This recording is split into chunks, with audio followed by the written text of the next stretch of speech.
A warm welcome to everybody to this webinar, which is part of the series that originally began with us celebrating our 10th anniversary. And we've carried it over from last year to this year because it proved to be, as a concept, so popular. And so we are delighted to continue to be running this webinar series. As we know, the pandemic has impacted everyone, and everyone has a role to play after the pandemic as carers. And so we are very, very happy to be able to offer this webinar and to offer it on a global perspective, which is the way in which we normally run this particular kind of session. We at Carers Worldwide work in low and middle income countries where carers are largely invisible still. Topic for the webinar today is this session will focus on the topic of giving unpaid carers a break. So just to give you a quick overview, Anil Patil, our founder and chief executive, will conduct a fireside chat with the following people who I will now introduce. Dr. Kim Whitmore, who joins us from the US. Dr. Whitmore is an assistant professor in the College of Nursing at Marquette University in Wisconsin, where she leads a program of research focused on supporting family carers. You're welcome, Kim. Thank you for joining us. And Don Williamson is the chief executive of Shared Care Scotland, a leading national carer organisation in Scotland, whose primary focus is to improve the policies and practices related to short breaks and respite care provisions throughout the country. Don, you're most welcome. And then we have Jo Chopra joining us from India. She is a writer and the co-founder and executive director at Latika, a non-profit organization in India that works with disabled children and their families. Jo, you're most welcome. Thank you for joining us. We will invite Anil to work with our three speakers today, and then after that we'll show a video of one of our community caring centers, which runs in collaboration with self-help group Cerebral Palsy, one of our partners in India. And then we'll finish off with a Q&A. Ruth, who you've heard speaking a little earlier, and Michelle, our other colleague, are going to be behind the scenes monitoring the chat box. I would encourage you to keep videos on and put questions in the chat box to everyone so that we can all see what the question is, and then I can manage the question more easily when we get to the Q&A session.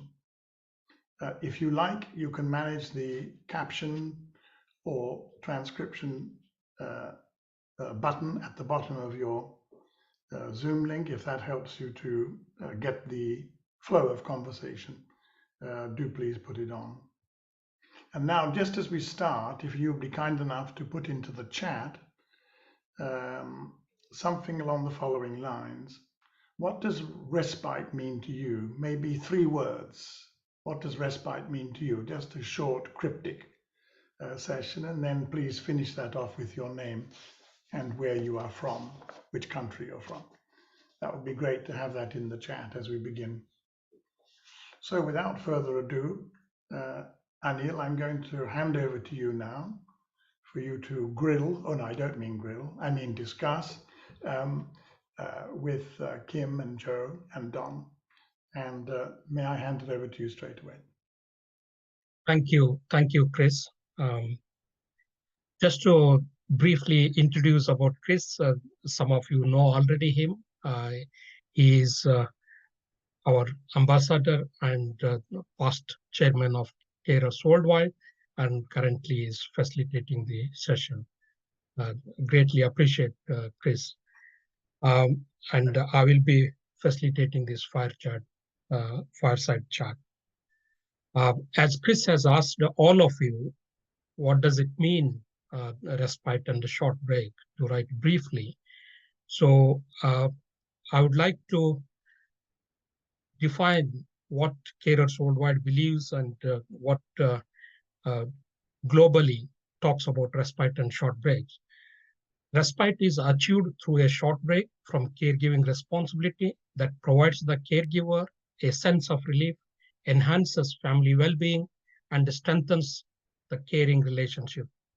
Respite can be achieved through a variety of planned or emergency services, break options, and support based on the unique needs of caregivers or individuals they support and other family members. Respite can provide the caregiver time away from the individual needing care or can be taken together. This is the definition from Break Exchange. I'm grateful to Kim for sharing this definition with us. So again, I would like to add on my own welcome to all the eminent speakers. So I will straight away go to the question to Kim. Why is respite or short break important and what are the benefits? Kim, if you can. Yeah, good morning from the US, everyone. It is bright and early, so the sun is just rising, so it'll get brighter in my house as we go throughout this webinar.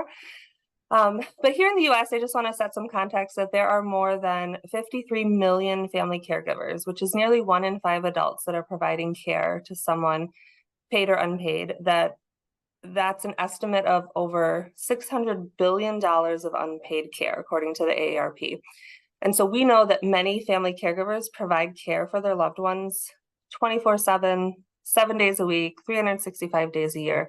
And while caregivers describe many positive benefits from caregiving, it can also become physically, mentally, and emotionally exhausting without a break. So I like to think about, sort of those who have non-care relating jobs, how exhausted we would be if we didn't have evening time off, weekends, vacations to look forward to. And these are breaks from our work that often keep us motivated just to get through another day because there's this light at the end of the tunnel. And that's really what respite provides for family caregivers, is that light. It's that break, it's that time to look forward to rejuvenate, refresh, rest, whatever they need to do that's defined by them to have a break from the demands of caregiving. And we know that research consistently shows that caregivers are at a greater risk of negative individual and family health outcomes, things like stress, anxiety, depression, fatigue, as well as stress-related chronic health conditions like hypertension and diabetes. And we also know that 3 out of 4 family caregivers report having the need to cut back or quit work due to their caregiving responsibilities, which can lead to added financial stress on top of the high costs of healthcare that often come with being a family caregiver. But there's also, the good news is there's a growing body of evidence that respite care has positive benefits to both family caregivers and family as a whole, and it's often the top need expressed by family caregivers. So I want to just highlight a really great resource that the Arch National Respite Network and Research Center in the US has developed. It's an annotated bibliography of respite and crisis care studies that highlight some of the current research. So I'll post that in the chat. But however, there's just a lot of limitations to this research, and there really is this urgent need to enhance the amount and quality of research related to respite. And just wanted to kind of set that forth. But we know that respite can help reverse some of those negative health outcomes that I described. Thank you so much, Kim. Can you just elaborate a little bit on what are the key contributing factors to successful respite? And may I invite Joe and Don to add in anything more to Kim's point, maybe exempling via case studies or something in your own country. Thank you. So building off what I said, there really is this need for more research to better understand how specifically to tailor respite services to those unique needs of families, so that we can create positive individual and family outcomes, which is what I would call successful respite, is that it results in a positive outcome for the person who's the carer or the family. And in the US, we recently passed some legislation called the Raise Family Caregiver Act, which led to the development of the national strategy to support family caregivers. And in that, it recognizes the importance of respite and also states as a goal that family caregivers can obtain respite services that meet their unique needs. And I think that's really important, that it's tailored to them, and it's also caregiver defined respite. I often, when I talk about respite, talk about the 5 rights of respite.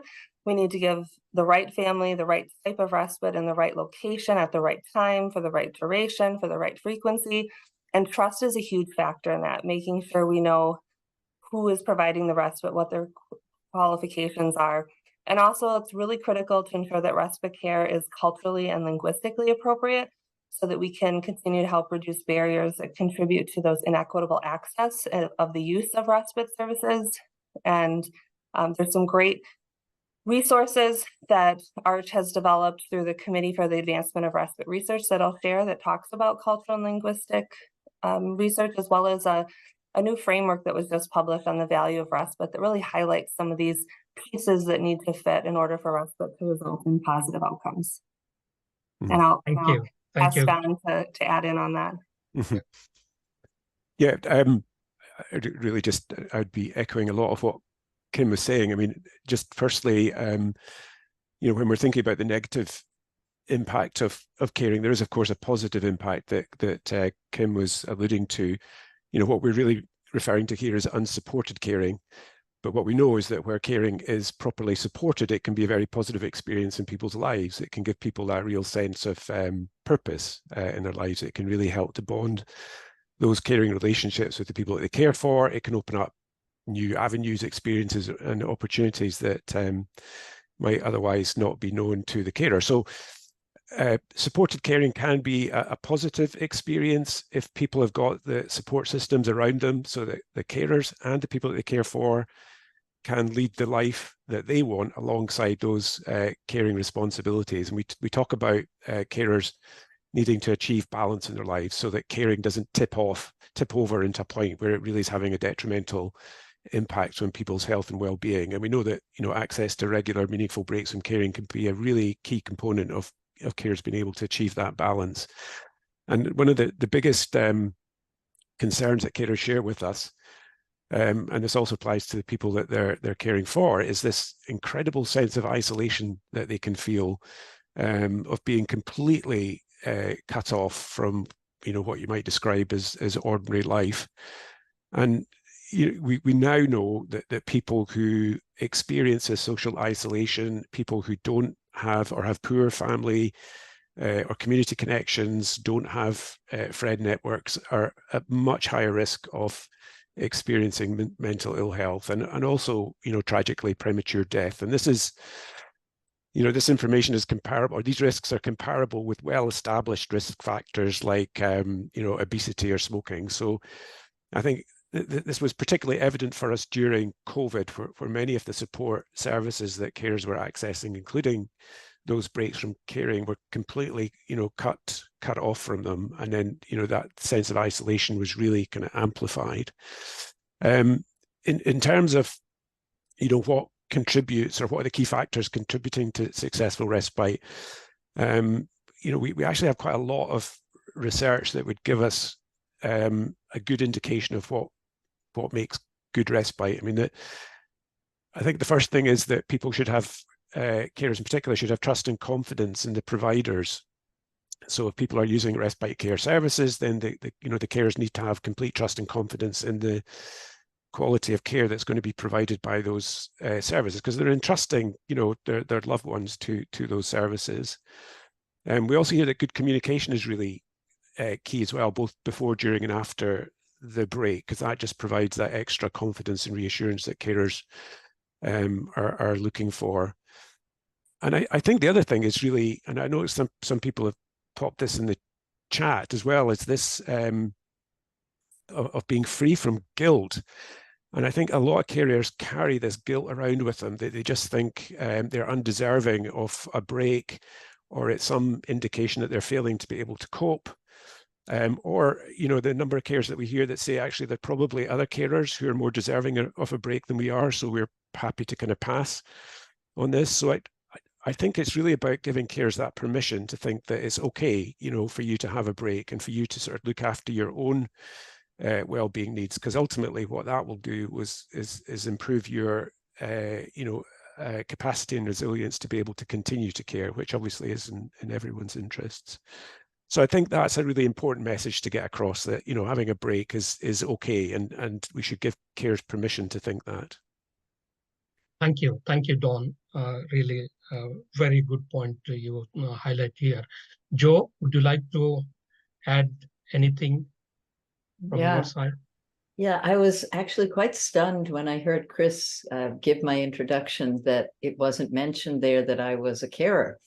And I must not have put it in because I'm the one who provided that introduction. And it's quite a shock to me that I left it out, but it kind of reflects how drastically my life has changed in the last 5 years. I cared for my father for a long time, and he died in 2015. I cared for my mother-in-law, who died at 100 in 2017. And my daughter, Moi Moi, who was our youngest child, died at 28 in 2018. And my life was really defined by those experiences, particularly the experience with Moi Moi. Everything that I did from the time that we realized that she was disabled is the result of that disability and my need to create a structure around for her and for me. And I didn't think about it in that way, that I was creating my own caregiving network, but that's exactly what happened. And it was a kind of homemade, cobbled together situation that was possible only because of living in India. And India has no policy for caregiving. It has no accommodations for caregiving. It's not even a concept that most people think about.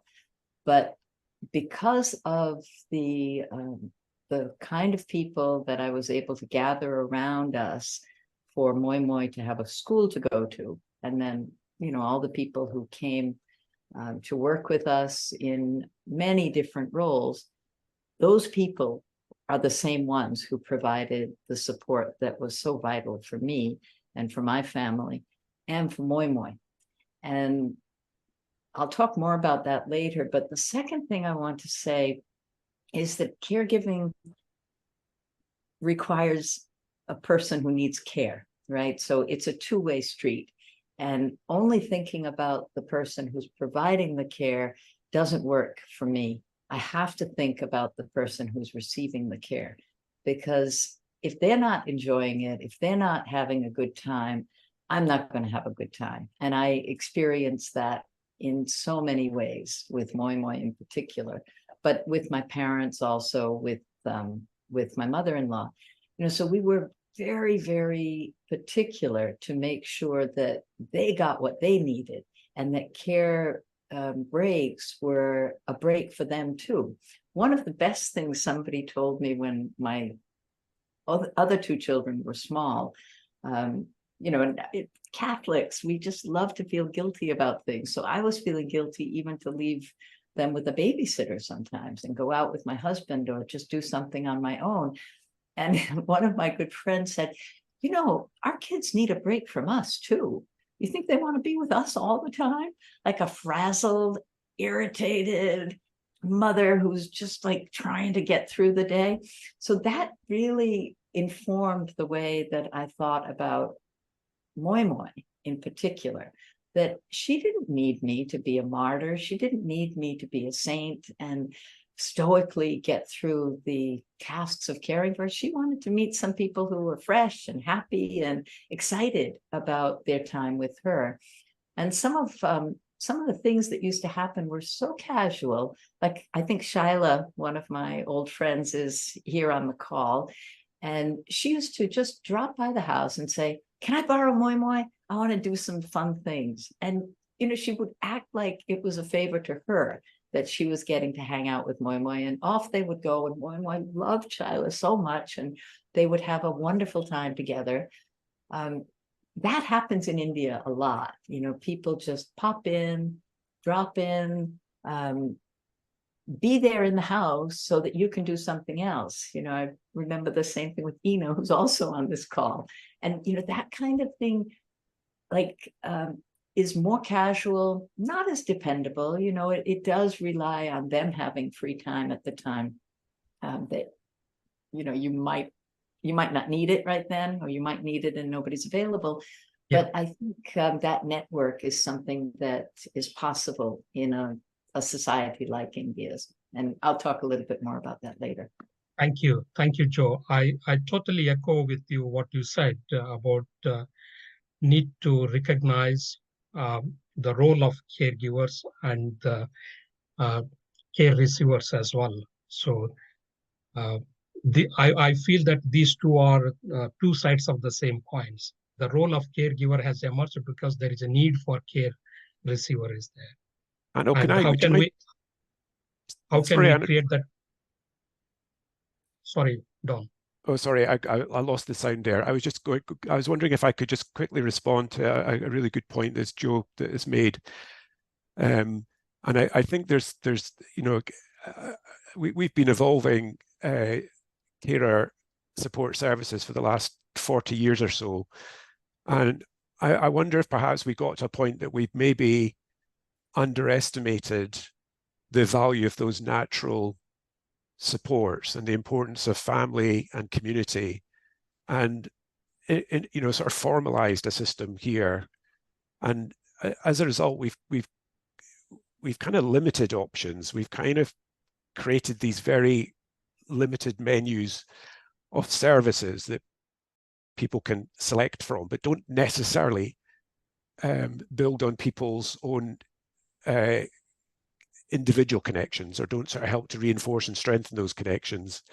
And I think that's a very, very important lesson for us actually in the UK or perhaps for India, if you are sort of going down this journey or a different stage in this journey, is that you don't lose that, those sort of community connections. Sorry, Anil.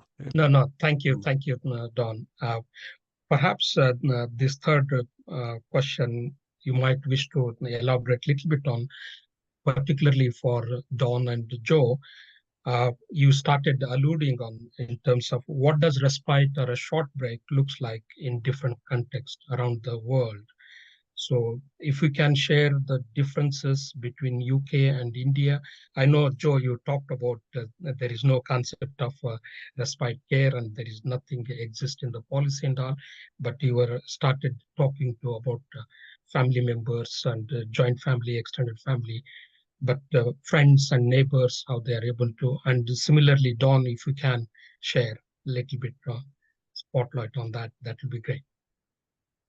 Over to you, Joe. Okay. Well, two of the things that I am most happy about at Latika are the clubs that we run for disabled children and disabled adults. And we didn't exactly, particularly one for children, we didn't exactly plan it around disability. We just wanted a club, and we accepted everybody who came. There were no criteria except that everybody played fair and everybody was welcome. And it is 30 years old now, and it's one of the most successful examples I have seen of inclusion. And what happens there is that children make friends with each other. So it might be a disabled kid with an able kid, or an able kid with a disabled kid. And that automatically creates a kind of respite in itself for both children. They experience something different. They are, particularly disabled children in India, don't get a chance to play with anybody but their siblings in general. They're not welcome in a lot of parks. They're kept in homes. They're not out on the streets. You just don't see them very often. So an organized club, which is yet very free, allows children to have those normal interactions which you get on the playground or in the park. And so, but the side benefit that we weren't expecting is what happens for the mothers. And it's almost always mothers. We have a few fathers that come, but primarily it's moms. They see their time at Latika. They bring their children, and it's primarily the disabled children whose mothers accompany them, but then they just leave them. Off they go, and they're running around and having a ball with each other. And we have a great staff who are making sure that nobody gets hurt, that games that are organized are accessible for everybody. And the moms all sit together on the veranda and just yak about all kinds of things. Sometimes they'll walk off and have a cup of coffee down the road. It's like a mini respite group that nobody can complain about, because they've told their families that, the child needs to have play, and they've told me in the school that this is very important for their development, and they're going to get some exercise, and so they make up whatever excuses they need to at home, but then they just leave them. And I've seen new mothers coming in with babies and kids who've just been diagnosed, and they're really tense and they're nervous, and the old mothers just say, no, don't worry, you leave them with them, they know how to deal with them, and you come and sit with us. And then this whole orientation to the world of disability begins, and the moms are such a great support group for each other. And they've told me this is my me time, and I just love it here. So thank you, Joe. No, Yeah. that's wonderful. Don? Mm-hmm. Well, it is difficult to make comparisons, isn't it? Because I mean, we've got a population in Scotland of about 5.4 million.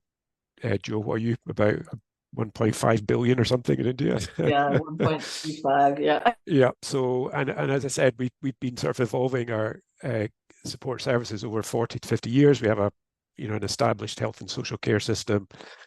So I guess we're at different stages in the journey, or perhaps even on different journeys, because of the kind of cultural and demographic and geographic sort of differences. Although every time I meet Joe, I'm really struck by how much we have in common and how much we can learn from the work that they're doing in India.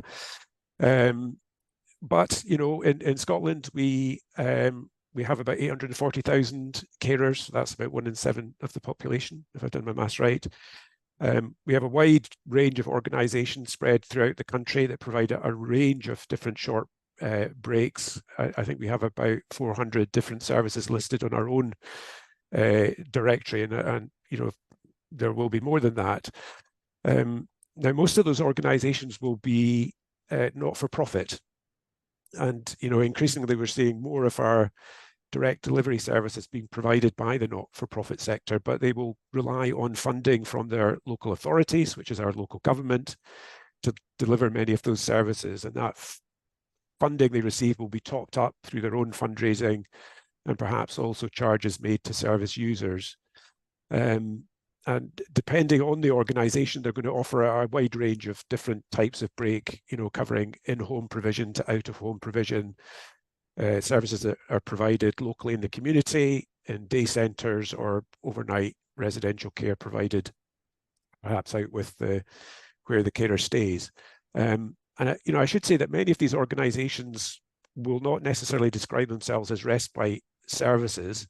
They're providing services directly to the supported person, but the kind of byproduct of that, if you like, is a break for the carer, for the family.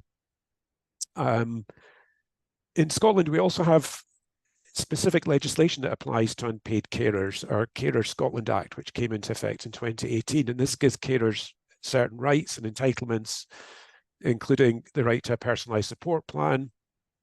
And we also have a very strong network of local carer centres that are spread right across Scotland that provide carers with access to information, advice, advocacy, training, and also, importantly, access to sourcing suitable breaks from caring.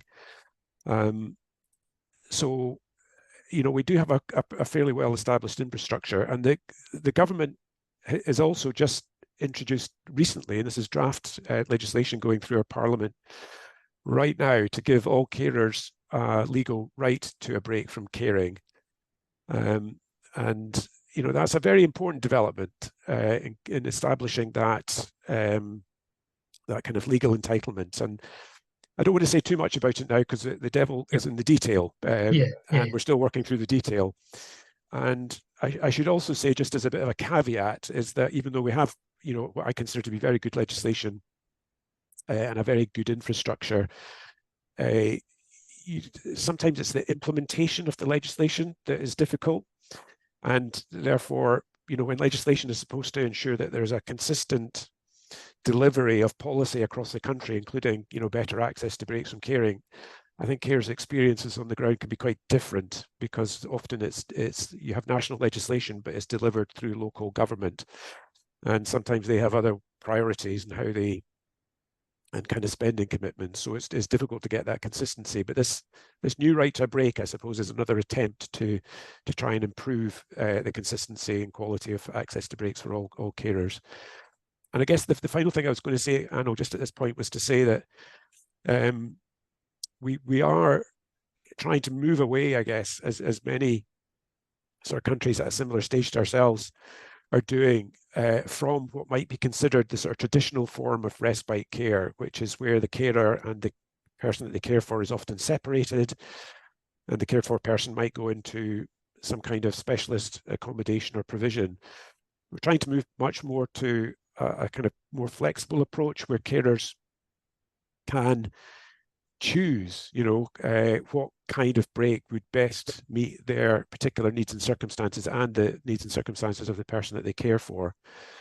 So, it's perfectly possible that a carer might want to take a break with the person that they care for. In fact, many carers actually say that's their preferred way of having a break, which might seem rather kind of odd and counterintuitive, but actually it's almost like a break from being holed up at home, where you simply cannot escape the home, and being able to go away and have a kind of natural holiday together, but maybe with some support provided at the holiday destination. So, we have legislation in Scotland called self-directed support, and that gives anybody that's eligible to receive social care, including, if that might be a break from caring, the right to direct the support that they receive in the way that best meets their outcomes. And I think what that's trying to do is to really unlock a... Wonderful, Don. Thank you so much, and congratulations having that legislation. I know the challenges of implementation, but Joe will agree with me that Joe and we carers worldwide have a very long distance to travel to achieve the legislation what you have achieved in Scotland. So let me go to the next, probably to all the three speakers. Can you just share one or two key challenges or barriers for carers getting a respite, and how can they be addressed? Maybe what more needs to happen? Kim, would you mind starting from you, Kim? Thank you. Yeah, sure. And I noticed in the chat there was a comment about COVID, and I just want to touch briefly on that, that COVID has really redefined how we look at respite, the needs of respite, and much to what Don said, redefining how it doesn't have to be a separation from the care recipient, but could be done together. And respite is sort of evolving as both a service and an outcome. Like it doesn't have to be a formalized service. It's really that feeling of relief and rest, and whatever the caregiver defines as what a break means to them. And so I just wanted to touch on that. And I think COVID will continue to be a challenge, but also creates lots of opportunities to be creative and innovative in our approaches to respite care. So the barrier that I will highlight is the lack of quality providers, and that comes from a lot of challenges, both how much we can pay caregivers and people who provide respite services, but it also has a lot to do with training and the qualifications of respite providers. And I just want to highlight one project that we're involved in the US with the Arch National Respite Network and the National Academy for State Health Policy, which is a national recruitment, training, and retention project that we piloted in 10 states. This is a free training, so anyone can go and take it. It's in English and Spanish, and we're currently working on developing a replication toolkit for others who want to adopt this program. And so that's one way we're trying to address that recruitment and training need in the US, because that's a huge barrier. As we are in a caregiver crisis, it is so hard to find people to provide this services. Thank you, Kim. Joe, do you have one or two challenges and how that can be addressed for caregivers? I think one of the key challenges in India is that caregiving is so deeply ingrained in the Indian social fabric, particularly for women, that the idea of taking a break from doing it is almost unimaginable for many people. And, you know, I also saw that guilt that came up in the chat box a lot. And I think this is a worldwide phenomenon, but in India, where women are doing so much for their families, and it's beyond what I think most people outside of this kind of a culture can even begin to imagine. The day begins for many women at 4 o'clock in the morning, and they don't go to bed till the last thing is done in the house at night. And they are often working full-time jobs, or they are going and collecting water and wood and feeding the animals. And, you know, it's just nonstop drudgery. And the idea that because there's a disabled person or an elderly person that they look after, in addition to everything else they do, that they deserve a break, it's like a mindset problem. That I think that is the biggest thing, that how do you separate your identity as a woman? And, you know, occasionally it will be men as well, but in general, it's that this is my responsibility. And that idea of a society that is supporting that in any kind of a formal way is it's not there. And so you might be able to rely on some community members or the extended family, but most of the people that I talk to don't feel that that's going to happen. They don't trust that particularly where it's children, well, not even children, adults who are unable to speak for themselves. People are scared of disability. So there are a lot of other societal attitudes that make finding support very difficult. Thank you, Joe. Don, you have anything to add?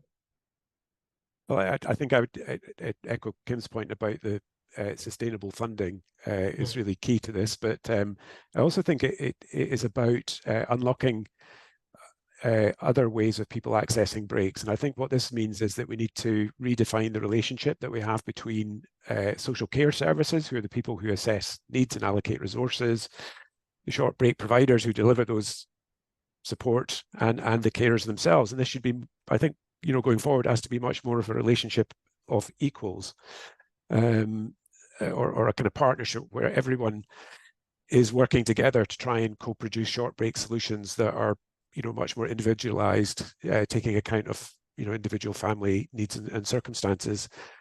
And you know, this is trying to get away from the one-size-fits-all approach that I think perhaps we've been guilty of in the past. Because I think if you can individualize those breaks, you start to unlock more creativity, because carers often have better ideas about how they can use limited resources more effectively. But it also takes the pressure off some of our more formal systems and support. And then the second thing, just quickly to say, is that we've got 840,000 carers in Scotland. It's our best estimate, but we're only reaching a tiny fraction of those carers. I think it takes about, for about half of carers, it takes them about a year to actually identify as a carer. And for about a third of carers, it can take as long as 3 years before they identify as a carer. So, you know, that large group of carers are missing out on support that might be available to them to enable them to kind of manage their caring role more sustainably. So I think we need to get much better at identifying carers much earlier in their caring journey, so that we can get that support in a preventative way, you know, as soon as possible. Thank you to all of you for highlighting the key challenges and how you can overcome those challenges as well. I know, Kim, you mentioned about briefly about what more needs to be done, more evidence, more research, more funding is required. Just I want to, can you just share what can everyone do in their own organization? Just one suggestion for respite care. Because there are so many questions are coming in the chat, I want to give more time for the participants. Just if there is anything you want to add. The one thing I would encourage everyone here to do is, if you're interested in advancing respite, get involved in the Break Exchange. We're an international group. of anyone really that is interested in building a culture of evidence-based respite. And I'll post more in the chat, but it's a great way to stay connected and really help strengthen the respite care supports globally. So that would be my one Thank you. ask. Thanks, Kim. Anything from Joe and Don? I love the way Kim began her first remarks with numbers. And I think that here in India, the government is entirely unaware of the unpaid work and the cost to society if they stop doing it. I remember when we were able to get an early intervention center set up in a government hospital, it was purely on an economic argument that I convinced the health secretary of the government of India that this was a good investment, and that if we didn't do it, we would pay big time at the end of these kids' lives because they didn't get the support they needed when they were young and they could really use it.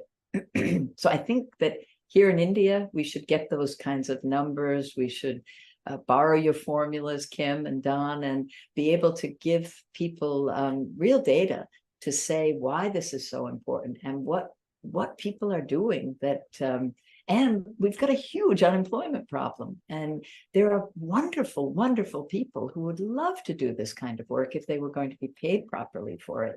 So I think we have a lot of answers. We just have to put them all together. Thank you, Joe. Anything to add, Don, or otherwise I will move on? We had a quite a successful campaign that was mounted by care organisations a few years ago, leading into one of our national elections.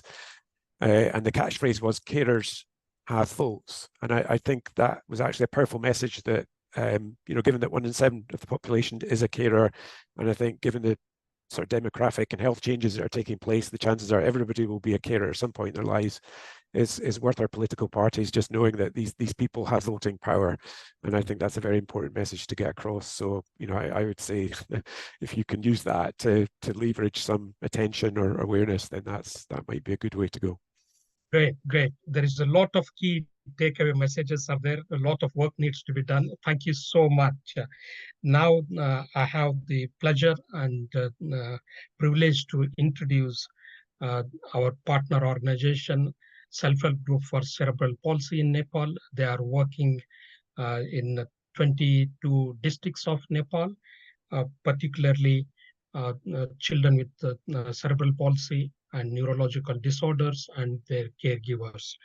And our partner organization, particularly the team, has put together a community caring center, this alternative caring arrangement within the community where the volunteer adult carers are caring for 12 to 15 children, and how it is giving them little bit of respite, 4 to 5 hours. So over to you, Michelle. Please play them. And I want to just say a big thank you to our Nepal team at the Self-Help Group for Cerebral Palsy. Thank you so much.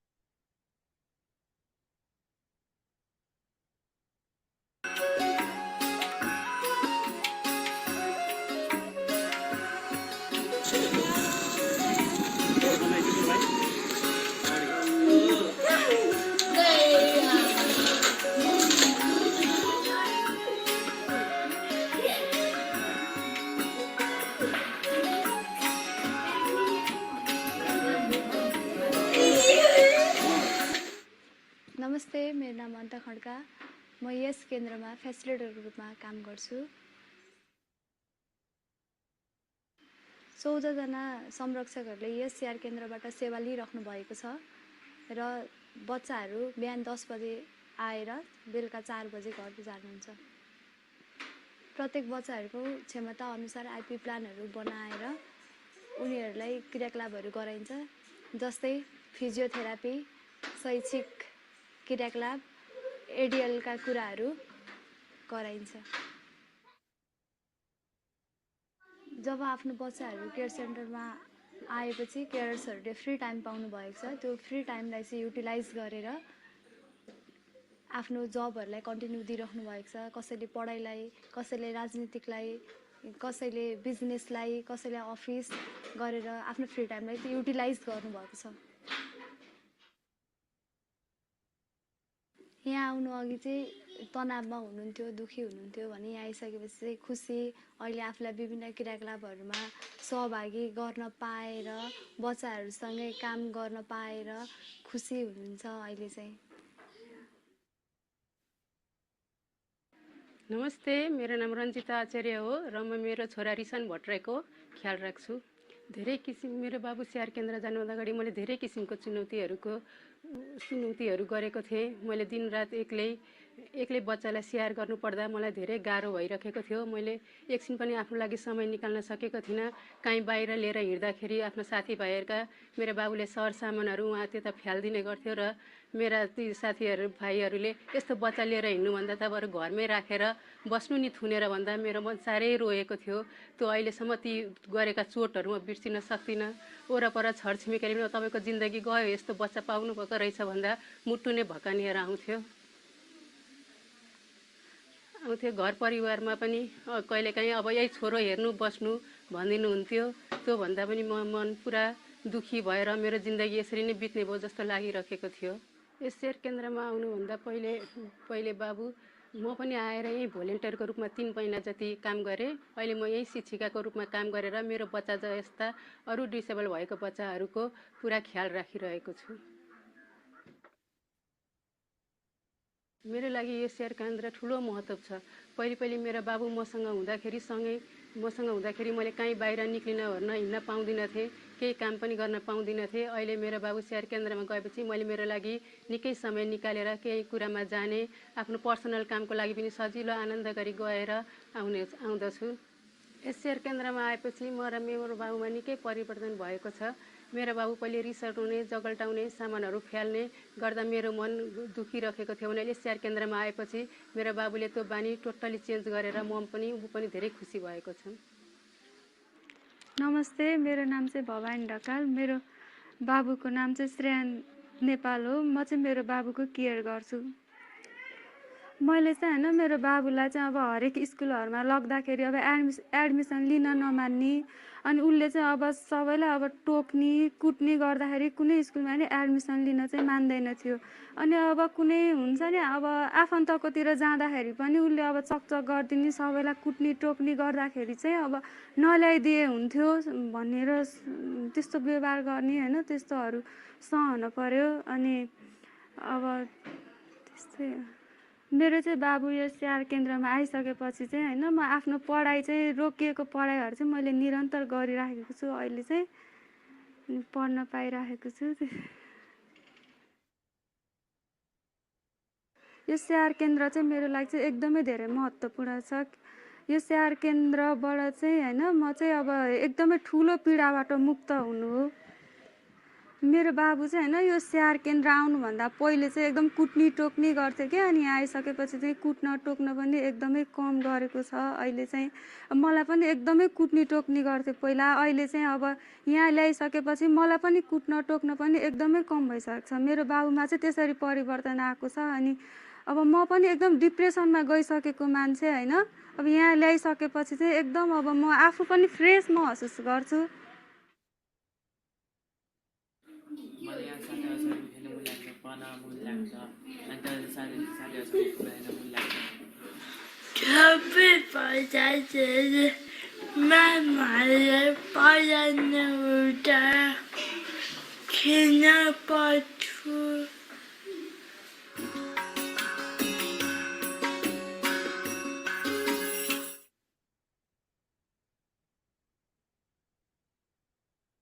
Thank you very much indeed for that incredibly affecting film.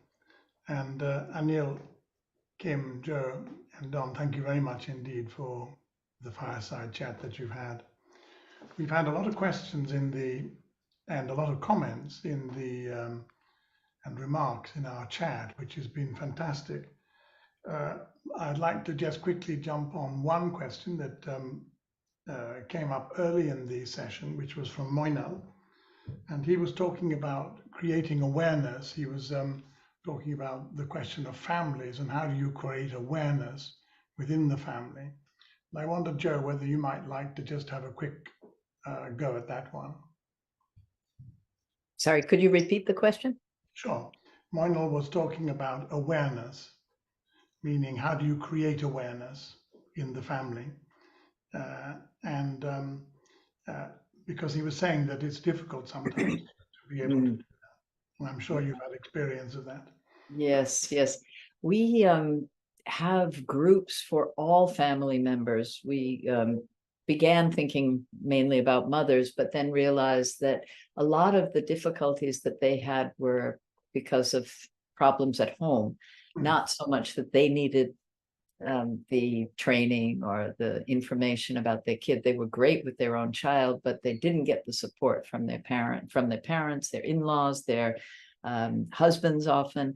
So we now have regular groups for siblings, for fathers, for grandparents, aunts and uncles. And through this approach, we're getting families to be more accepting and understanding of the child and the difficulties and the ways that they need to work with this kid. Mothers often learn how to manage challenging behavior with us in the centers, but then they don't get that consistent response at home. So once we can guide the rest of the family, and often it involves making home visits. Grandmothers, grandfathers are often unwilling to come in and see us. So we go and see them at home and recognize the roles that they can play, but are hesitating to. So I think it's a lot of hard work. You know, you have to actually reach out and get people to talk about their fears for the child and, you know, recognize what they're going through as well, and then give them concrete support so that they can be with that child happily. Thank you for that, Joe. Lauren Avery put a question in that I'd like to put to you, Kim, and or Joe, and or Don. Lauren had a two-parter. She said, how do we build synergies with the disability rights movement, disabled people's organizations, to ensure that we address both sides of the coin, by which, of course, she means carers and those cared for, as Joe and Don have put it. And how do we address the issues of gendered care within policy work? So those are two different issues. Maybe, Kim, you'd like to jump on one, and then we maybe invite Don to come to the other.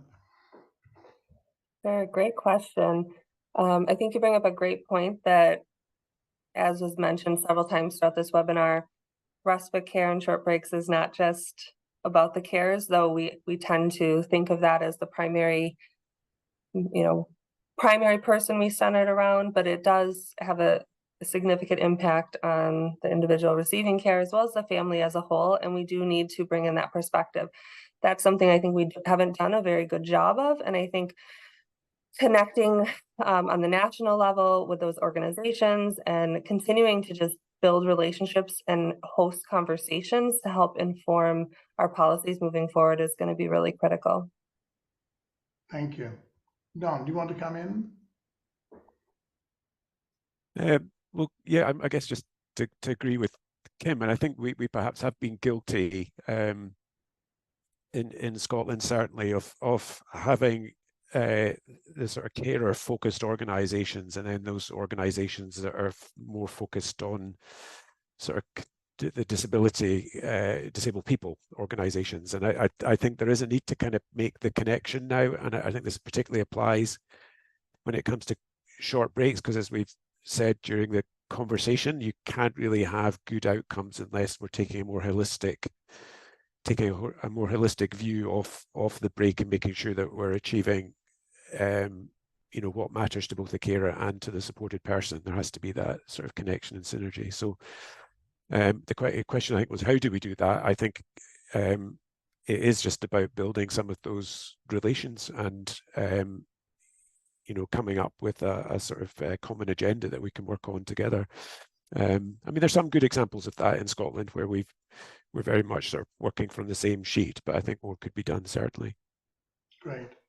We've had a lot of questions today, and we've had a very high attendance, which is fantastic. I'd like to thank people, for example, Nisha and Maz, for the comments that they've made, which of course contribute to the overall discussion that we've had. And I'd like to thank a number of people, Kim, for example, for having put in quite a lot of the links in here. A lot of those are really interesting resources, and Don as well, thank you. Links which open up the possibility of further resources, which is great. We're coming to the end of our session, and it only remains for me to do just a couple of modest things. Just to say, first of all, we'll continue to organize our webinars from time to time, and we'll be announcing the next one in due course. So if you'd like to make sure that you get to hear about the next webinar, do please let one of us know at Carers Worldwide so that we can put you on the mailing list. That would be absolutely great. I've come away with a great deal of learning today, even though I've worked in the sector for many years, particularly in the context of mental health. I've still come away with a great deal of learning, and I've also been reminded of things that we should never forget, which is the sense of loneliness that people feel, whether they might be in India or that they might be in Scotland or elsewhere. The sense of loneliness, and how people can be supported in that, and how with competent policy and practice we can provide a much better option for them as we move forward. So Don, thank you so much for being a speaker today. Thank you, Kim, for being one of our speakers. Joe, thank you so much. And Anil, thank you for those questions that you put to them, which I think really helped to elaborate what we were talking about. Thank you so much, and we look forward to seeing you next time. Take care and goodbye. Thanks, Chris. Thanks, Thank Anil. you. Bye. Thank you. Bye. Bye. Great to see you all.